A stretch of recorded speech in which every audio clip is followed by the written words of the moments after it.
In 1910, the Antarctic Nimrod expedition was in trouble. Led by Ernest Shackleton, the team had set the record for the southernmost point ever reached. But after miscalculating how long it would take to return to the nearest supply depot, the crew had run out of food. Fatigued and desperate, they turned to their medical kit. It contained a drug called forced march tablets, which promised to mitigate hunger and prolong endurance, thanks to the powerful combination of its two ingredients, cocaine and the extract of the African kola nut.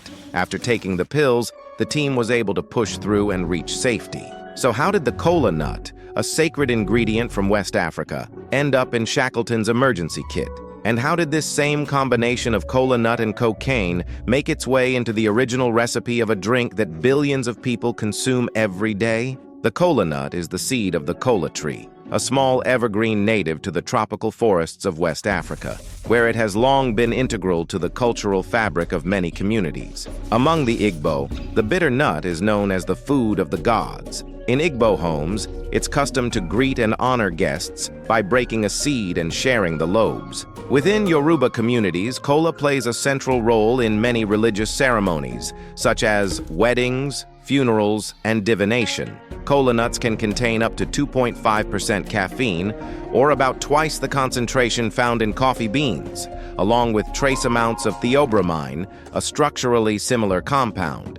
Both molecules stimulate the central nervous system, causing effects like alertness and increased blood flow to the muscles and lungs. And it's these properties that likely led to kola's long-standing use in traditional West African medicine. But there's also a bitter side to the kola nut's history. As early as the 10th century, it was used by various groups in West Africa as currency to purchase captives across the Sahara. And in the 16th century, Portuguese and Afro-Portuguese traders in the region similarly exchanged the seeds for people, whom they then sold into transatlantic slavery. By the 17th century, the kola nut had made its way to the Americas. Brazilian oral narratives tell of enslaved peoples smuggling the seeds across the Atlantic in their clothing and hair.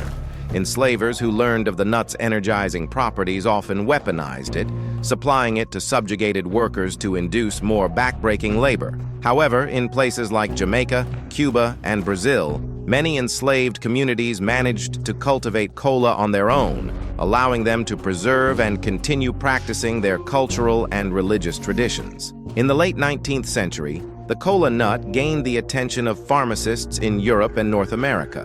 Many claimed, without much evidence, that the nut contained countless medicinal and even mind-altering properties. Soon, kola-containing tonics, chocolates, and lozenges lined pharmacy shelves. It was combined with extracts from the coca leaf, the source of cocaine, to create Shackleton's forced march tablets, which were also supplied to British soldiers during World War I.